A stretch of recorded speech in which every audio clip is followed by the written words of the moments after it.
সকলে জয়গুরু। নমস্কার, অ্যাস্ট্রো বিআরএসে সকলকে স্বাগত জানাই। আশা করি সকলে ভালো আছে। আজ আমার মান্থলি রাশিফল নিয়ে আলোচনা করবো এবং আজকে আলোচনা করবো 2025 অগস্ট মাস কুম্ভ রাশির জাতক বা জাতিকাদের কেমন যাবে সেই নিয়ে।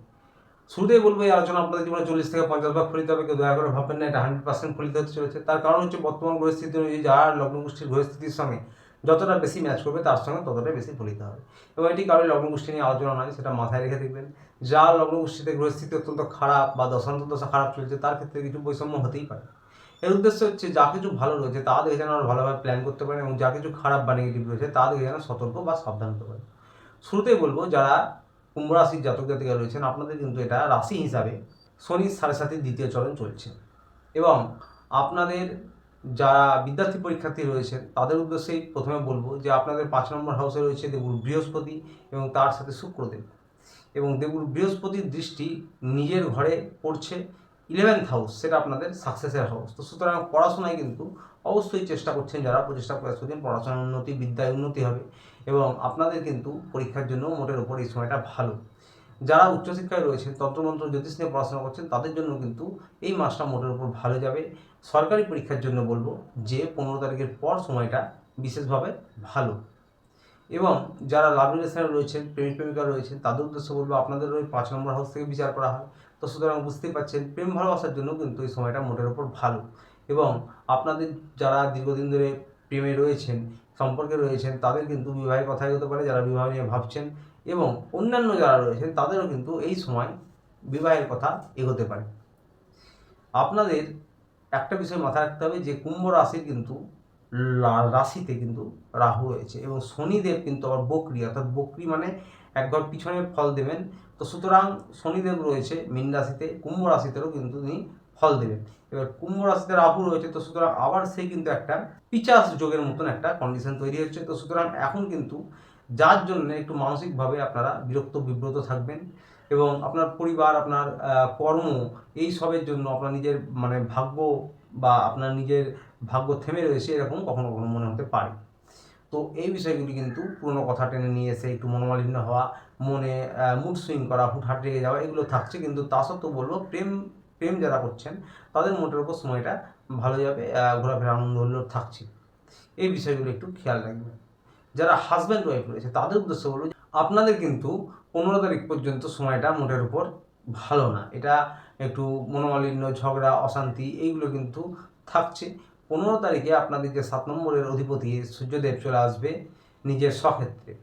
তো 15 তারিখের পর থেকে দাম্পত্য জীবনে মোটের উপর সময়টা একটু ভালো, কিন্তু যেহেতু সূর্যদেব অপর দিকে দৃষ্টি দেবে আপনাদের রাশিতে, রাহু রয়েছে সেখানে, রাহুর উপর দৃষ্টি দেবে, লগ্নে দৃষ্টি দেবে, রাশিতে দৃষ্টি দেবে আর কি 1 নম্বর হাউসে।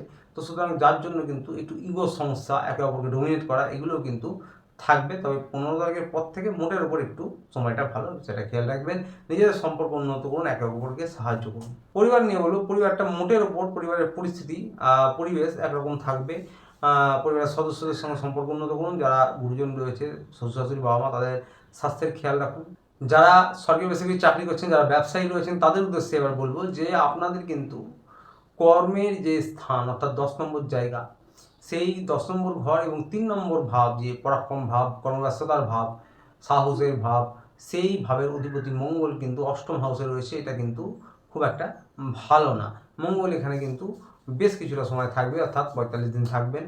তো সুতরাং কর্মের জায়গাটা কিন্তু আপনাদের কাজের প্রেশার, কর্মব্যস্ততা এবং মানসিক চাপ এগুলো থাকছে এই মাসে। মনে একটা অশান্তি এবং আপনাদের কিন্তু কাজের জায়গায় গুপ্ত শত্রু বা প্রতিযোগীরা যারা রয়েছেন তারা কিন্তু মাথা চাড়া দিতে পারে। এই বিষয়গুলো কিন্তু এই মাসে থাকছে এবং রাহু আপনাদের লগ্নে বা রাশিতে রয়েছে, সেটা কিন্তু বেশ একটা লম্বা সময় ধরে রাহু থাকবেন এখানে। যদিও দেবগুরু বৃহস্পতির দৃষ্টি রয়েছে, দেবগুরু বৃহস্পতি অনেকটাই সামলাবেন, কিন্তু বর্তমান পরিস্থিতিতে শনি, ওই যে বললাম শনি বক্রি প্রভাব দেবেন এবং এই বক্রি প্রভাবটা কিন্তু শনিদেব বেশ কিছুটা সময় ধরে দেবেন। জুলাইয়ের মাঝামাঝি থেকে কিন্তু একদম 138 দিন কিন্তু এই সময়টা আপনাদের একটু সাবধানে বা একটু বিবেচনা করে বুদ্ধির দ্বারা সব কিছু মেনটেন্স করে চলতে হবে।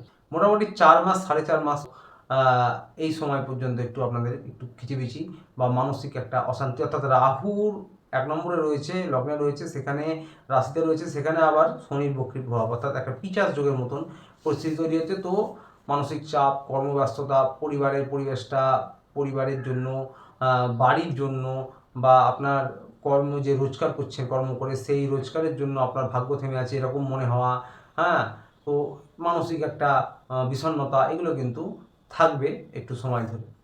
তবে 15 তারিখের পর আপনাদের সরকারি যে কোনো কাজ, আইনি জটিলতা, লোন বা অফিসিয়ালি যে কোনো কাজ, কিন্তু সেই কাজের কথা এগোতে পারে। ব্যবসায়ী যারা রয়েছেন তাদের উদ্দেশ্যে বলবো যে এই মাসে বড় কোনো কিছু করা, সেটা না করাই ভালো। নতুন কিছু করা সেটা না করাই ভালো, পরের মাসে করাই ভালো। বুধ রয়েছে 6 নম্বর হাউসে।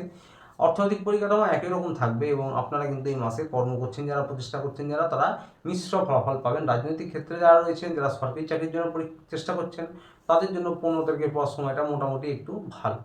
স্বাস্থ্য নিয়ে বলবো যে 12 নম্বর হাউসের অধিপতি শনিদেব বকরি, 6 নম্বরে বুধ সূর্য, 8 নম্বরে মঙ্গল। তো সুতরাং স্বাস্থ্য নিয়ে বিশেষ সচেতন থাকতে হবে একটু। এবং আপনাদের কিন্তু অ্যালার্জি, ইনফেকশন, স্কিনের সমস্যা, দাঁতের সমস্যা, চোখের সমস্যা, এগুলো কিন্তু হতে পারে। বুকজনিত ছোটোখাটো কোনো সমস্যা হতে পারে এবং মাথা যন্ত্রণা, যাদের হাই প্রেশার, লো প্রেশার আছে তাদের আপ ডাউন করতে পারে, এবং রক্তজনিত কোনো সমস্যা, চোট আঘাত লাগা হতে পারে। চোট আঘাত লাগা, ট্রাভেলিং সাবধানে করবেন, গাড়ি ঘোড়া সাবধানে চালাবেন। চোট আঘাত লাগারও কিন্তু যোগ রয়েছে। কোমরের নিচের অংশে হাড়ে গাঁটে ব্যথা, এগুলো কিন্তু থাকছে। এই বিষয়গুলি ভালো করে খেয়াল রাখবেন।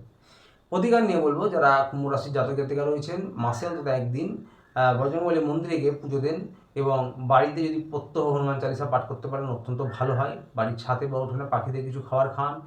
ওম প্রাং প্রিং প্রং শনিশ্চরায় নমঃ, এটি শনিদেবের বীজ মন্ত্র। যারা শনিদেবের মন্ত্র বা শনি মন্দিরে গিয়ে পুজো দিতে ইচ্ছুক, তারা এই মন্ত্র 108 বার পাঠ করতে পারেন প্রত্যহ বাড়িতে, এবং মাসে অন্তত একদিন শনি মন্দিরে গিয়ে পুজো দিতে পারেন। যারা গুরু দীক্ষিত, তারা নিজের ইষ্টের আরাধনা করুন, হনুমান চালিসা পাঠ করুন এবং বাড়ির ছাদে উঠোনে পাখিদের কিছু খাবার খান। এলাকায় কালো কাক থাকলে তাদের কিছু খাওয়ালে আরও অত্যন্ত ভালো হয়। তো আসছিল এই পর্যন্ত। ভিডিওটি ভালো লাগলে চ্যানেলটিতে অবশ্যই লাইক, সাবস্ক্রাইব করে পাশে থাকবেন। দেখা হচ্ছে আবার পরের ভিডিওতে। ততদিন ভালো থাকবেন, সুস্থ থাকবেন। নমস্কার।